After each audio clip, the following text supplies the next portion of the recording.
Bonjour, bienvenue sur la cuisine d'Elinoucha, j'espère que vous allez bien les amis. Aujourd'hui je partage avec vous une recette idéale pour un dîner ou un déjeuner en famille, des calamars à l'italienne accompagnés de 2 salades fraîcheur avec des saveurs italiennes également, découvrant la recette ensemble. On va commencer par couper les courgettes en lanières à l'aide d'huile économe. Alors quand j'avais commencé à faire la courgette jaune, j'étais pas en mode film. Voilà, je vais la couper de cette manière-là. J'ai pris une courgette jaune et une verte et on va la couper en fil lanière de cette manière-là.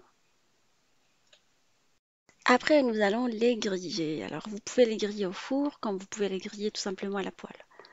Là, en ce moment, je fais que la poêle parce qu'il fait très très chaud comme vous le savez. Je vais mettre un peu d'huile dans une poêle anti-adhésif. J'utilise une huile de lin au citron qui va venir donner un goût sympa et citronné, légèrement citronné. Vous pouvez mettre de l'huile d'olive qui donne aussi un goût parfumé au citron, sinon de l'huile d'olive normale. Et vous venez les poser, vos lanières, sur un feu moyen et les griller tout simplement avec du gros sel sur la première face, après sur la deuxième face. Je rappelle que j'ai huilé dans un premier temps la plaque ou la poêle dans laquelle je suis en train de les griller. Une fois grillé, je suis venue rebadigeonner avec un tout petit peu d'huile d'olive ou de l'huile de lin au citron, comme je vous ai dit. Et après, on va venir le retourner sur la deuxième face pour qu'il puisse griller. On va faire pareil avec les courgettes vertes. La courgette verte met plus longtemps à cuire que la courgette jaune. Juste une petite précision. Et du coup, il faut prendre le soin de bien les retourner, pas comme tout à l'heure, parce que la cuisson de la verte est plus importante. Une fois grillés, on va les ôter aussi de la même manière et les mettre de côté le temps de préparer le reste.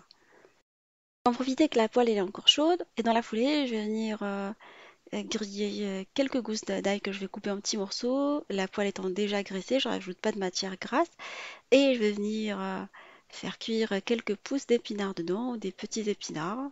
Prenez ce que vous trouvez, soit des petits épinards, petites branches d'épinards, sinon vous les coupez, ou idéalement des pousses d'épinards.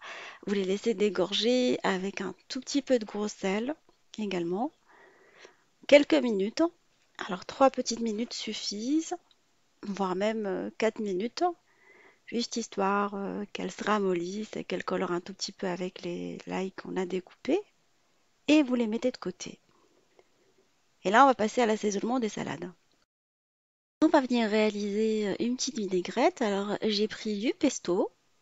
Alors, pesto, c'est leur recette du pesto. Vous l'achetez dans le commerce. Je rajoute par-dessus un peu de vinaigre.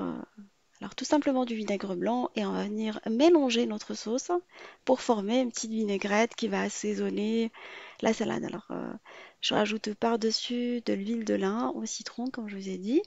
Sinon, vous pouvez mettre un tout petit peu d'huile de table, l'huile d'olive, l'huile de votre choix et un peu de zeste de citron si vous voulez. Un peu de gros sel et ça vous fait une petite vinaigrette qui va venir assaisonner les 2 salades. Voilà, comme vous avez vu, c'est hyper facile à réaliser et j'aime bien le gros sel de Guérande. Je trouve qu'il est, au niveau goût, il est meilleur que le sel normal qu'on utilise.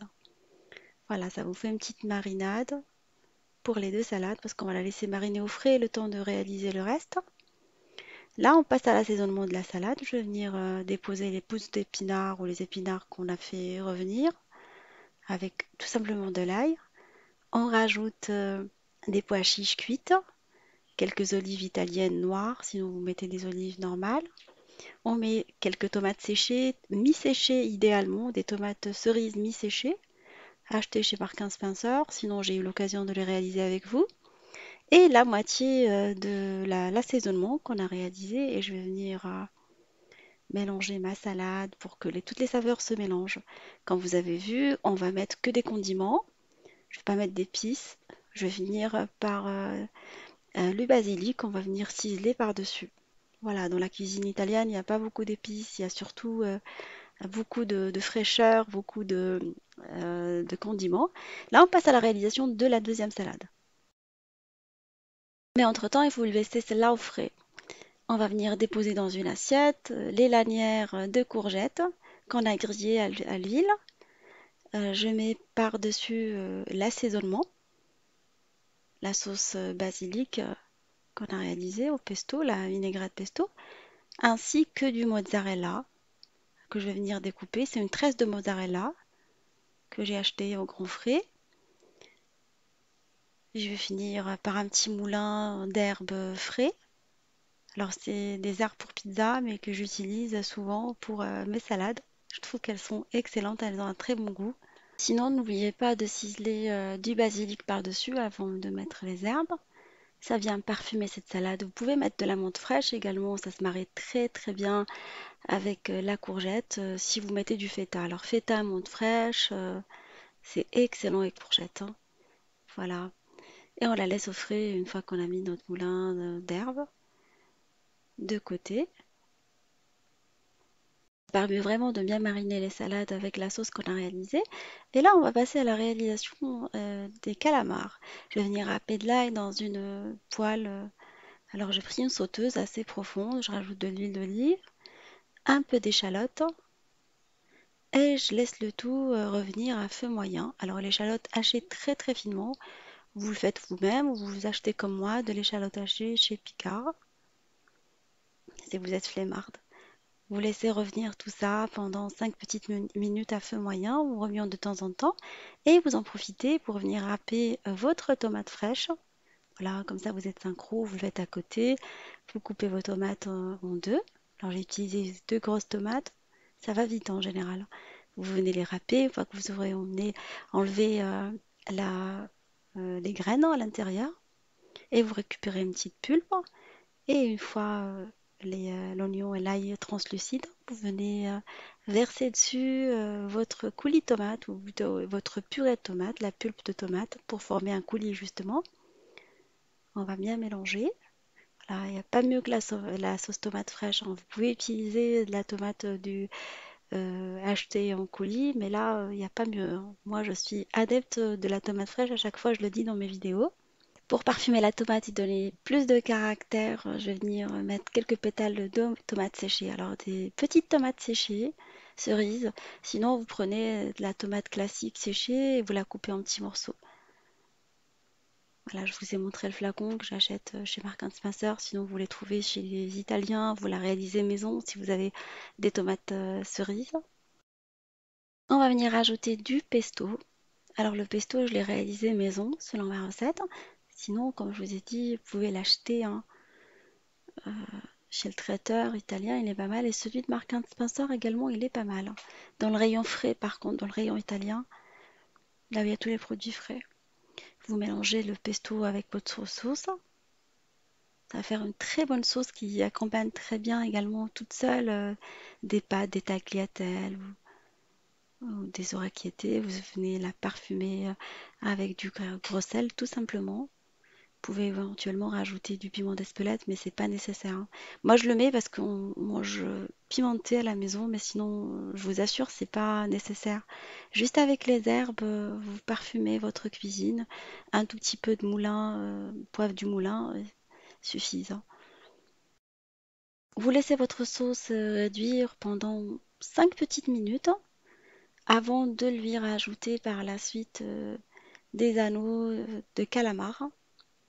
Alors j'ai pris mes calamars déjà coupés en anneaux, sous vide ce week-end quand j'étais faire mes courses au Grand Frais.